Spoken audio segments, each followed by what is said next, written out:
Good morning, everybody. Welcome to Great Harwood. Is it great? I don't know. My Clitheroe friend says it's a bit rubbish. Says it's not great at all. But I've never been. So, because I've never been, I'm going to force you all to watch it. Unless you abandon the video. Now, I got praised the other day for never asking for likes and subscribes. Well, I still won't, so you all know what to do. But all I ask is that you give me that sweet view duration stat. Even if you don't like the video, just leave it playing. Go do something. Go molest yourself. Just leave the video playing. Get my stats up. I wanna go home. What a great song by Oliver Anthony. But we all want to go home. And tell you who wanted to go home were the hostages still remaining under Hamas capture and torture. And I've not mentioned it until now because, like many people, like what can you say?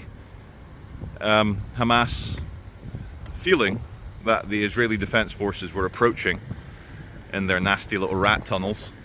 Not only did the Israeli Defense Forces, Special Forces, rescue an elderly, actually he wasn't that old, he's in his 50s. They rescued a 50-something-year-old Bedouin Arab man, a Muslim that Hamas kidnapped, even though he's a Muslim. They say, yeah, torture the guy because he's got an Israeli passport. They rescued him, and Hamas, rather than thinking, maybe this is scummy, nasty, savage behavior, holding hostages, they did a proof of life concept for the American one, the American-Israeli guy, Hirsch. They blew his arm off. He didn't look well. They psychologically tortured him. They got him to repeat some Hamas propaganda. And I just want you all to just imagine the sheer terror that they felt. 10 months out of the sunlight in captivity, and then to be one by one shot in the back of the head, knowing, as they're if you imagine you're number 6 in that queue. And people now, instead of condemning Hamas a bit more and thinking these are not normal people, these are not good actors, these are bad actors, instead of that, all the lefties in Israel have brought the country to a general strike to try and oust the one man, old Bibi Netanyahu, who's managed to, through sheer firepower and diplomacy, rescue more than half of the hostages. When they were taken, when those hostages were taken, I did not think a single one of them would make it out alive. But I think it was the sheer ferocity of the Israeli response which even put fear into the hearts of the most demonic people on earth, the Hamas terrorists. I don't want to wake up feeling this way, cursing myself every damn day. And what did Britain do? What did our dear leaders, the Foreign Secretary David Lammy, committed ideologue, lefty, woke? He's now accused the Israelis, after suffering the heartache. And remember, these 6 hostages were household names in Israel. And it's like 6 members of your family have just been executed for no reason after 10 months of torture. What's David Lammy done, our dear leader, Foreign Secretary here in Britain? He has banned the sending of military aid to Israel on 30 of the 325 items that they really need to fight the terrorists. Thank you, UK government. Thank you for siding with the Hamas members who shoot young men and women in the back of the head in tunnels. Thank you. It's funny how much the sunshine can improve little towns like this. Because in the drizzle, you might as well buy some razor blades and run the bath. Only joking, only joking. That's an exaggeration.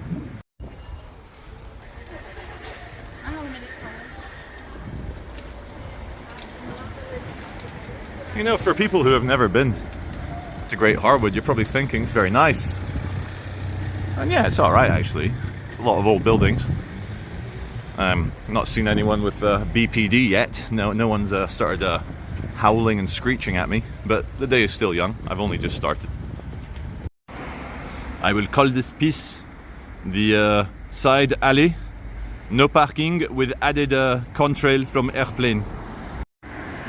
Greenhouse from 1838 is gone now, and they now advertise the family fun fair. You want to watch some horses get whipped at a circus? Come to the family fun fair. Here in Great Britain we have a problem with gambling, I guess like any other liberal country that allows it. And just to show you, tiny little place like this, Great Harwood. Coral, see that sign in the middle of the screen? That's a gambling shop. And then we come back to where we are, and William Hill, an even more famous gambling shop. And what's hilarious is that they usher you in, no matter how degenerate, how much you're destroying your life. But as long as they put the Be Gamble Aware sign, then it's fine. It's no problem. Tipsy cows across from the cross axes. Look at that. It's not cross keys. Viking axes. And they've put a poppy in the O. Everything's shut down. The Elite Snooker Club shut down. But what is not lacking here is barbershops and nail salons. I'm not accusing them directly of money laundering, but it might be. And I was like, hey, look at that. 2 small studio houses, little mini cottage houses with the doors wide open directly onto the street. And you can't see it, but I could see a bed, a desk, and a microwave, and it was quite sad. But hey, if you're starting out in life, that's all you need. A bed, a chair, and a microwave. Then we come around the corner, and it's the dead centre of Great Harwood. Not the lively centre, the dead centre. We've got here on our left the Chambers. The Chambers. Yeah, we've got Britain's favourite construction, the War Memorial. I think that's what it is.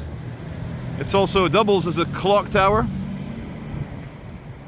And in the sunshine with the clouds and the blue sky behind it, it looks very nice. So this one was unveiled by His Worship the Mayor of Accrington, Alderman Thomas Broughton, on the 20th of June 1903. Pah, 20th century.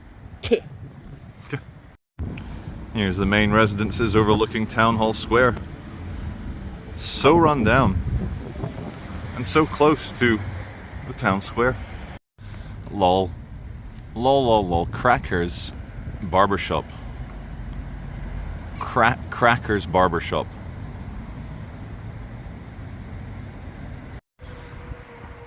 Commercial road leading to Russell Square, and again, everything's smashed.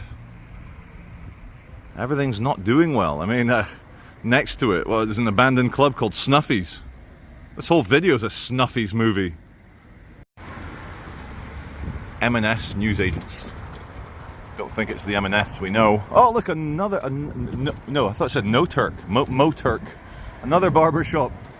You need 17 barbershops and 14 nail salons per small rundown village. Town, I mean. So behind me, another barbershop, another vape shop. A little rusty sign for Great Harwood, chartered in 1338. Had the Europeans even discovered North America by 1338. Okay, yeah, the Vikings made it into Newfoundland and Nova Scotia, and those northeasterly Canadian bits that nobody really wants to live on because they're a bit crap. But when did the Europeans make it to North America proper? 1500, something like that? Here's the main street. Well, what is going on in here? Not much, mate. Not much. Just a bit of rundownedness. There wasn't much in Great Harwood, so we've come to Lefty Central, the home of the socialists, the home of the woke. Hebden Bridge. So viewers scratching their heads, why is Charlie done a long rant about the British Foreign Secretary David Lammy banning the sale of essential weaponry to Israel? I'll tell you why. First reason is he's a demented lefty. He is poisoned with the very worst ideologies amongst us. And the second, and here's the most disturbing part, we're always going to have lefties, is that he is appeasing the Islamist vote. No wonder J.D. Vance, the potential future Vice President of the United States, that joked that Great Britain is the first Islamist nation with powerful intercontinental nuclear missiles. Long-term viewers will remember the Hamas hag. Who, when I challenged her about some of her strange displays about the evils of the Zionist state, she got very angry at me. And then to the right, 2 cropped-haired big girls, big American girls, They took offense at me daring to ask questions of a committed... Oh, wait, look at these two. Very similar to that, actually. They were very similar to that. For my thought crime of daring to question the narrative of the left, she threw cold water all over me. And then it's been on YouTube twice, but for some reason, YouTube sides with her every time she does a privacy complaint. And I know what they do. They're like, oh, this will ruin my mental health unless you delete this YouTube. So YouTube, being a shekel grabber just like me, we love our shekels, me and YouTube. They'll let the video fly for a few days. It makes most of its revenue. And then they delete it. And I get an angry email saying, stop posting people's private information online, where she can throw water on me in public. And for me complaining about it, YouTube sides with her. But anyway, I'm not moaning about YouTube. I love YouTube. Absolutely love YouTube. I'm going to take YouTube out for dinner. Going to wine and dine YouTube. Generally, it sides with me, but not on this one. Imagine, if you will, a beautiful old Victorian town in the hills, in the shires. And above it, they fly the big flag, so you know who's boss. Darwinian evolution might say otherwise, but for now, there's your new boss. Hi, I'm a lefty. I love lefty ideologies. Yeah, I want to come out to a nice Yorkshire village up in the mountains that's 100% white. I don't want to be in those tower blocks with the poor people and all the diversity. I want to be able to like write about it and get normal YouTubers shut down here from this amazing place. Have you seen our sundial? Our sundial tells the right time all the time. Please, please respect my ideology.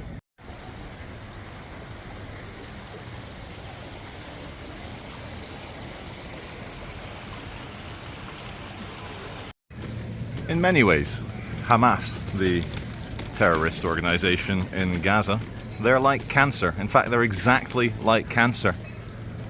Unless you get rid of all of it, unless you incise and remove the entire tumor, if you leave a tiny bit left, that tumor will come back and it will declare itself victorious and it will eventually kill you. So the only way to treat death cults is with the best oncological treatments you can do militarily. And for anyone watching this with cancer, I'm sure you know what I mean. It's not something that should be negotiated with or appeased or rewarded once they shoot 6 hostages in the back of the head. No, all you can do is excise them.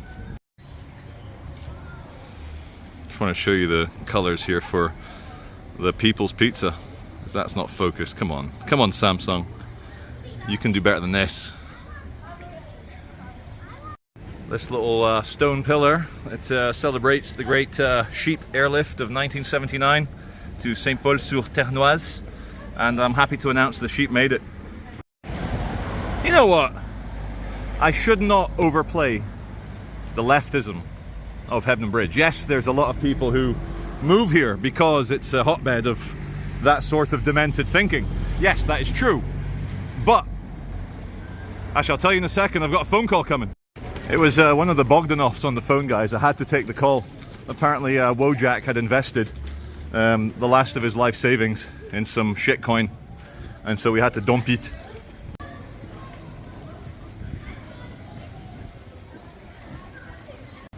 From a high vantage point up on the hill, you cannot smell the leftism. Coffee Cali. Hey, chulo. Hey, ese. You wanna come you wanna roast some coffee beans with all the Eugene here? No? You know, like the pinto bean? I've come to eat in Fidel Castro's favorite sandwich shop, and what do communists charge for a cheese toastie? Let's see. Ham and cheese toasted melt, £7.75. Viva la capitalisma. Dr. Disrespect, after a very successful YouTube career, is now on the bike. I'm happy to announce the sundial is accurate. It's just past 1 o'clock. Sorry, it's just past 2 o'clock, British summertime, GMT +1. And our needle is just at the 13, just past the 13. How does the sun know with a little stick in the ground to simulate a clock?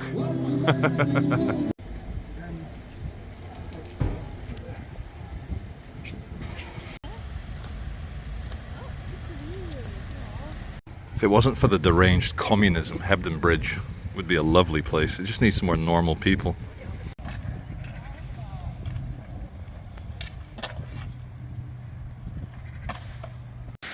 Locks here. Imagine the Victorian era and before. In fact, 1700s, late 1700s onwards. Canal transport. And they were effing clever to figure it out, how to do it, different levels. Even building the damn stuff. I mean, what have they done? They've formalized rivers and they've formalized levels in the rivers. Very clever. And I love it here in Britain when you get a canal over a river. Doesn't make any sense. But to the early engineers it does. When you're going to transport your coal or your textiles or your Canadian geese. Please, oh Lord, one day give me the ability to live in a converted church or wherever this is, because I like it. Well, the road's closed, guys. You get a bit of logistics and construction on the Charlie Beach channel a little bit. And you got Cherry Picker Man. It feels like a film set, in fact. I think it might be a film set. Yeah. Film set.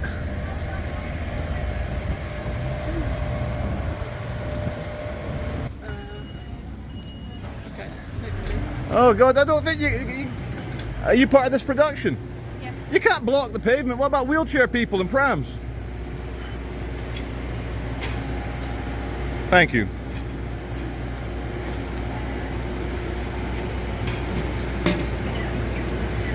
No worries. It's okay. It's okay. Trying to get Ralph through. Oh, thanks. Yeah, if you're part of the production, that'd be great, man. Thanks. Yeah.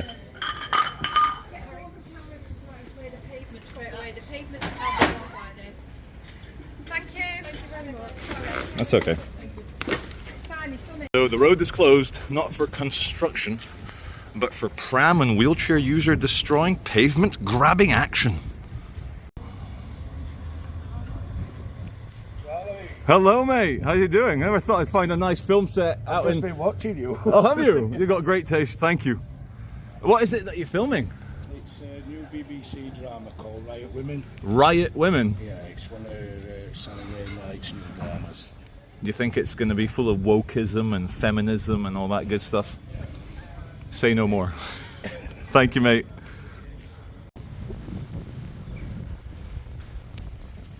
Going back into the town centre, dodging the flags, business is open as usual, but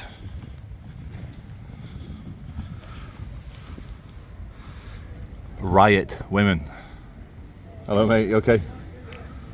Riot Women by the BBC. You just know what kind of production it's going to be. Or is it Riot Girls? I think it was Riot Women. You can't call them girls if you're working for the BBC. Calling women girls would be discriminatory against the old hags. Dyslexics are coming for some Nazi pizza. You want some Nazi pizza? That's not what it says, isn't it? Does it say Nazi pizza? Guys, I'm dyslexic. Does that say Nazi pizza? Not Nazi. Are you sure? Not National Socialist pizza.